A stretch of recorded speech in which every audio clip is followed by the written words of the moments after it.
Why did the United States attack Libya, Iraq, Afghanistan, and Yemen? Why are U.S. operatives helping to destabilize Syria? And why is the United States government so intent on taking down Iran, in spite of the fact that Iran has not attacked any country since 1798? And what's next? What are we headed for? When you look at the current trajectory that we're on, it doesn't make any sense at all if you evaluate it based on what we're taught in school. And it doesn't make any sense if you base your worldview on the propaganda that the mainstream media tries to pass off as news. But it makes perfect sense once you know the real motives of the powers that be. In order to understand those motives, we first have to take a look at history. In 1945, the Bretton Woods Agreement established the dollar as the world reserve currency, which meant that international commodities were priced in dollars. The agreement, which gave the United States a distinct financial advantage, was made under the condition that those dollars would remain redeemable for gold at a consistent rate of $35 per ounce. The United States promised not to print very much money, but this was on the honor system, because the Federal Reserve refused to allow any audits or supervision of its printing presses. In the years leading up to 1970, expenditures in the Vietnam War made it clear to many countries that the U.S. was printing far more money than it had in gold. And in response, they began to ask for their gold back. This, of course, set off a rapid decline in the value of the dollar. The situation climaxed in 1971 when France attempted to withdraw its gold and Nixon refused. On August 15th, he made the following announcement. I have directed the Secretary of the Treasury to take the action necessary to defend the dollar against the speculators. I have directed Secretary Connally to suspend temporarily the convertibility of the dollar into gold or other reserve assets, except in amounts and conditions determined to be in the interest of monetary stability and in the best interest of the United States. This was obviously not a temporary suspension, as he claimed, but rather a permanent default. And for the rest of the world who had entrusted the United States with their gold, it was outright theft. In 1973, President Nixon asked King Faisal of Saudi Arabia to accept only U.S. dollars as payment for oil and to invest any excess profits in U.S. Treasury bonds, notes, and bills. In return, Nixon offered military protection for Saudi oil fields. The same offer was extended to each of the world's key oil-producing countries, and by 1975, every member of OPEC had agreed to only sell their oil in U.S. dollars. The act of moving the dollar off of gold and tying it to foreign oil instantly forced every oil-importing country in the world to start maintaining a constant supply of Federal Reserve paper. And in order to get that paper, they would have to send real physical goods to America. This was the birth of the petrodollar. Paper went out, everything America needed came in, and the United States got very, very rich as a result. It was the largest financial con in recorded history.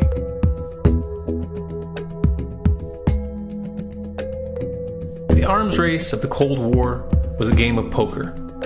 Military expenditures were the chips, and the U.S. had an endless supply of chips. With the petrodollar under its belt, it was able to raise the stakes higher and higher, outspending every other country on the planet, until eventually U.S. military expenditures surpassed that of all other nations in the world combined. The Soviet Union never had a chance. The collapse of the communist bloc in 1991 removed the last counterbalance to American military might. The United States was now an undisputed superpower with no rival. Many hoped that this would mark the beginning of a new era of peace and stability. Unfortunately, there were those in high places who had other ideas. Within that same year, the U.S. invaded Iraq in the First Gulf War. And after crushing the Iraqi military and destroying their infrastructure, including water purification plants and hospitals, crippling sanctions were imposed which prevented that infrastructure from being rebuilt. These sanctions, which were initiated by Bush Sr. and sustained throughout the entire Clinton administration, lasted for over a decade and were estimated to have killed over 500,000 children. The Clinton administration was fully aware of these figures. We have heard that 500,000 children have died. I mean, that's more children than died in Hiroshima. And you know, is the price worth it? I think this is a very hard choice, but we think the price is worth it. Miss Albright, what exactly was it that was worth killing 500,000 kids for? In November of 2000, Iraq began selling its oil exclusively in euros. This was a direct attack on the dollar and on U.S. financial dominance, and it wasn't going to be tolerated. In response, the U.S. government, with the assistance of the mainstream media, began to build up a massive propaganda campaign claiming that Iraq had weapons of mass destruction and was planning to use them.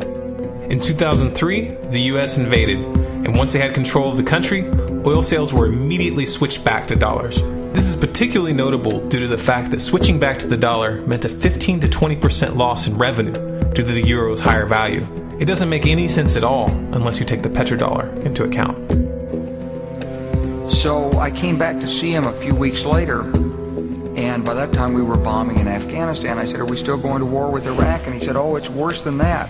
He said, he reached over on his desk, he picked up a piece of paper, and he said, I just got this down from upstairs, meaning the Secretary of Defense's office today, and he said, "This is a memo that describes how we're going to take out 7 countries in 5 years, starting with Iraq, and then Syria, Lebanon, Libya, Somalia, Sudan, and finishing off Iran. Let's take a look at the events of the past decade and see if you see a pattern. In Libya, Gaddafi was in the process of organizing a bloc of African countries to create a gold-based currency called the dinar, which they intended to use to replace the dollar in that region. US and NATO forces helped destabilize and topple the Libyan government in 2011, and after taking control of the region, US armed rebels executed Gaddafi in cold blood and immediately set up the Libyan central bank. Iran has been actively campaigning to pull oil sales off of the dollar for some time now, and it has recently secured agreements to begin trading its oil in exchange for gold.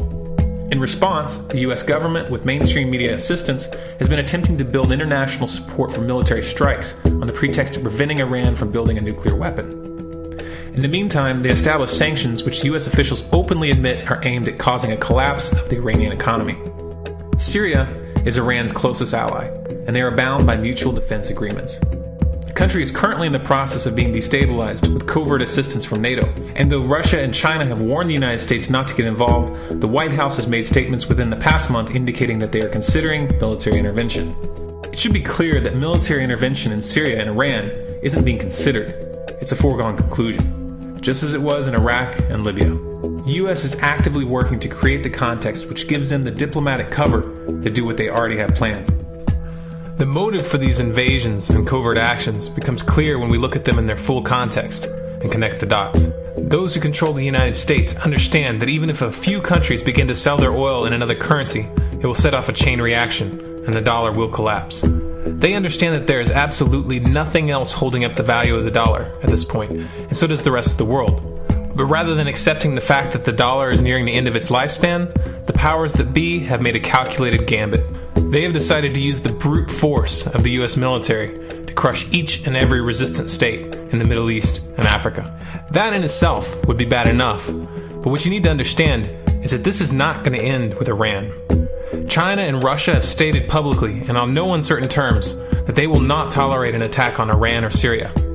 Iran is one of their key allies, one of the last independent oil producers in the region, and they understand that if Iran falls, then they will have no way to escape the dollar without going to war. And yet the United States is pushing forward in spite of the warnings. What we are witnessing here is a trajectory that leads straight to the unthinkable. It's a trajectory that was mapped out years ago in full awareness of the human consequences. But who was it that put us on this course?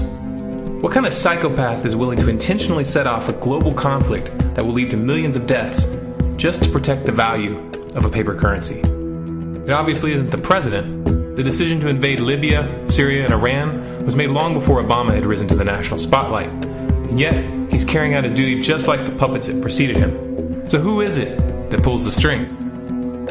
Often the best answer to questions like this are found by asking another question. Qui bono? Who benefits? Obviously, those who have the power to print the dollar out of thin air have the most to lose if the dollar were to fall. And since 1913, that power has been held by the Federal Reserve. The Federal Reserve is a private entity owned by a conglomerate of the most powerful banks in the world. And the men who control those banks are the ones who pull the strings. To them, this is just a game. Your life and the lives of those you love are just pawns on their chessboard. And like a spoiled 4-year-old who tips the board onto the floor when they start to lose, the powers that be are willing to start World War III to keep control of the global financial system. Remember that when these wars extend and accelerate. Remember that when your son or your neighbor's son comes back home in a flag-draped coffin. Remember that when they point the finger at the new boogeyman, because the madmen who are running this show will take this as far as you allow them to. So how much time do we have left? It's a question I hear constantly, but it's the wrong question. Asking how much time we have left is a passive posture. It's the attitude of a prisoner who's waiting to be taken out to a ditch and shot in the back of the head. What are our chances? Can we change course? Also the wrong question. The odds don't matter anymore.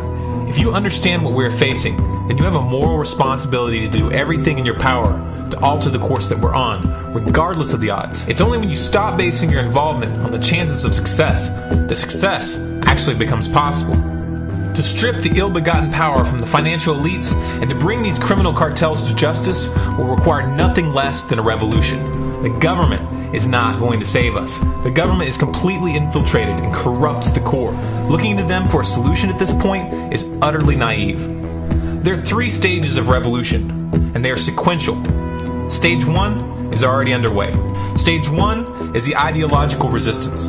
In this stage, we have to actively work to wake up as many people as possible about what is happening and the direction we're headed. All revolutions originate from a shift in the mindset of the population, and no other meaningful resistance is possible without it. Success in this stage of the game can be measured by the contagion of ideas. When an idea reaches critical mass, it begins to spread on its own and seeps into all levels of society. In order to achieve that contagion, we need more people in this fight. We need more people speaking out, making videos, writing articles, getting this information onto the national and international stage. And we especially need to reach the police and the military. Stage 2 is civil disobedience, also known as nonviolent resistance. In this stage, you put your money where your mouth is, or more accurately, you withhold your money and your obedience from the government, and you do everything in your power to bring the gears of the state to a halt. Practiced in mass, this method alone is often enough to bring a regime to its knees.